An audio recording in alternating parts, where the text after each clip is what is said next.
ലോകത്തിലെ ഏറ്റവും വലിയ സൈനിക ശക്തിയുള്ള രാജ്യങ്ങളായ അമേരിക്കയ്ക്കും റഷ്യയ്ക്കുമൊന്നും അവകാശപ്പെടാനില്ലാത്ത അത്ര സാങ്കേതിക വിദ്യകളും മുന്നറിയിപ്പ് സംവിധാനങ്ങളും സുരക്ഷാ ക്രമീകരണങ്ങളുമുള്ള രാജ്യം തന്നെയാണ് ഇസ്രായേൽ.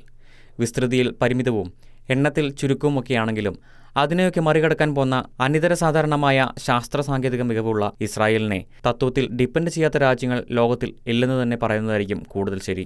കഴുകൻ കണ്ണുകളും കൂർമ്മബുദ്ധിയുമായി ലോകത്തിലെ എല്ലാ രാജ്യങ്ങളിലും നിലയുറപ്പിച്ചിരിക്കുന്ന ഇസ്രായേലിന്റെ ചാരസംഘടനയായ മൊസാദിന്റെയും സെക്യൂരിറ്റി ഏജൻസിയായ ഷിൻബെറ്റിന്റെയും പ്രവർത്തനങ്ങൾ ലോകത്തിലെ ശാക്തിക ചേരികളായ അമേരിക്കയുടെ CIA-യും റഷ്യയുടെ GRUവിനെയും ചൈനയുടെ MSSനേക്കാളുമെല്ലാം 10 മടങ്ങ് മുമ്പിൽ തന്നെയാണ് നിൽക്കുന്നത്.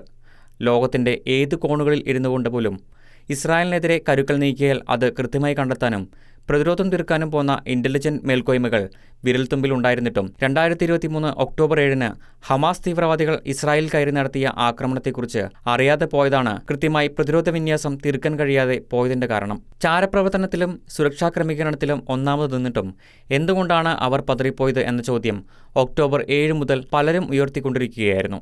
ലോകം മുഴുവൻ ഉത്തരമില്ലാതെ പോയ ആ ചോദ്യങ്ങൾക്കുള്ള ഉത്തരം ഇപ്പോൾ ഇസ്രായേൽ സേന പുറത്തുവിട്ടിരിക്കുകയാണ്.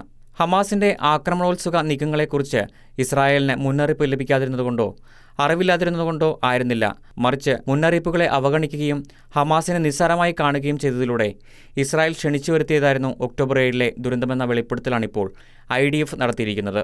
ഇസ്രായേലും ഹമാസും തമ്മിലുള്ള സംഘർഷങ്ങൾ 3 പതിറ്റാണ്ടുകളായി തുടരുന്നതാണ്.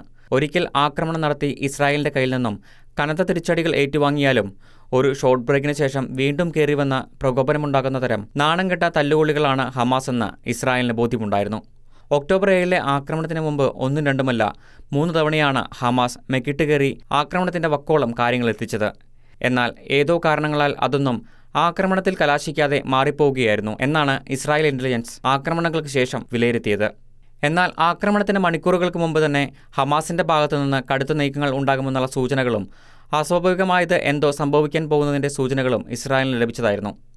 ഒക്ടോബർ 7 ആക്രമണത്തിന് കൃത്യം 1 മാസം മുമ്പ് ജബാലിയയുടെ കിഴക്കൻ പ്രവേശിയിൽ ഹമാസിന്റെ ഒരു നിരീക്ഷണ കേന്ദ്രത്തിന് അടുത്ത് ഗാസ മുനമ്പിനും ഇസ്രായേലിനും ഇടയിലുള്ള അതിർത്തിക്ക് സമീപം പലസ്തീൻ പതാകകൾ പറക്കുന്നതും ഹമാസ് നുക്ബ തീവ്രവാദികളുടെ കൈകളിലുണ്ടായിരുന്ന ഇസ്രായേലി സിം കാർഡുകൾ സജീവമായിരിക്കുന്നതും ഹമാസ് അവരുടെ ഫോണുകൾ ഇസ്രായേൽ നെറ്റ്വർക്കിലേക്ക് മാറ്റിയതും അതിൽ ഏറ്റവും പ്രധാനപ്പെട്ട സൂചനകളായിരുന്നു. ഒക്ടോബർ 6 തന്നെ ഹമാസ് ആക്രമണത്തിന്റെ 5 മുന്നറിയിപ്പ് സൂചനകൾ IDF തിരിച്ചറിഞ്ഞിരുന്നു. പുലർച്ചെ 4 മണിക്ക് മുമ്പ് സതേൺ കമാൻഡ് മേധാവി മുതിർന്ന ഇന്റലിജൻസ് ഉദ്യോഗസ്ഥരുമായും ഷിൻബെറ്റ് ഉദ്യോഗസ്ഥരുമായും അസാധാരണ പ്രവർത്തനങ്ങളെക്കുറിച്ച് സംസാരിക്കുകയും ചെയ്തതാണ്. എന്നിട്ടും ആക്രമണം പൊടുന്നനെ ഉണ്ടാകില്ലെന്ന് കരുതി അവർ കാര്യങ്ങൾ സാവധാനത്തിലാക്കുകയായിരുന്നു. ഇത്തരത്തിൽ കൃത്യമായ മുന്നറിയിപ്പുകൾ കിട്ടിയിട്ടും അതിൽ അസ്വാഭാവികത കാണാതെയും വേണ്ട പ്രതിരോധ നടപടികൾ കൈക്കൊള്ളാതെയും അമിതമായ ആത്മവിശ്വാസത്തോടെ മുമ്പോട്ടു പോയതിനാൽ ഹമാസ് നടത്തിയ മിന്നലാക്രമണം തടയുന്നതിൽ ഇസ്രായേൽ പരാജയപ്പെട്ടു പോവുകയായിരുന്നു. ആക്രമണത്തെക്കുറിച്ചുള്ള സൈന്യത്തിന്റെ ആഭ്യന്തര അന്വേഷണ റിപ്പോർട്ടിലാണ് ഇക്കാര്യങ്ങൾ വ്യക്തമാക്കിയിരിക്കുന്നത്.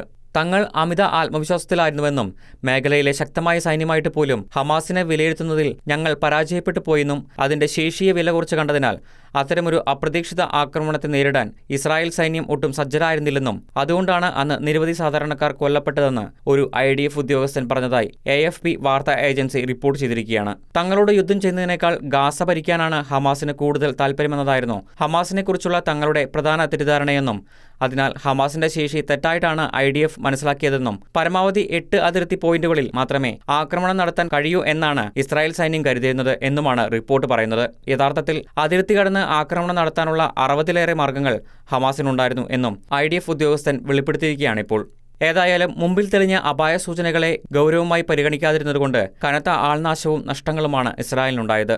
സാങ്കേതിക നഷ്ടങ്ങൾ പരിഹരിക്കാനാകും, എന്നാൽ പൊലിഞ്ഞുപോയ വിലപ്പെട്ട ജീവിതങ്ങളെയും അതിന്റെ പരിണതഫലമായി ഉണ്ടായ യുദ്ധത്തിൽ മരിച്ച ഭടന്മാരെയും തിരികെ കൊണ്ടുവരാൻ ഒരു സാങ്കേതിക വിദ്യയ്ക്ക് ആകില്ലല്ലോ. മുമ്പിൽ പതിയിരിക്കുന്ന അപകടങ്ങളെക്കുറിച്ചുള്ള സൂചനകളെ നിഷേധിച്ച് മുമ്പോട്ടു പോകുന്നത് ആർക്കും നന്നല്ലെന്ന് ടൈറ്റാനിക്കിന്റെ ദുരന്തങ്ങളടക്കം പലതും നമ്മെ പഠിപ്പിച്ചിട്ടുണ്ട്. ഇസ്രായേലിന്റെ ചരിത്രത്തിൽ ഉണങ്ങാത്ത മുറിവായി മാറിയ ഒക്ടോബർ 7 ആ മുന്നറിയിപ്പിന്റെ ഓർമ്മപ്പെടുത്തൽ തന്നെയാണ്. International desk, Shekinah news.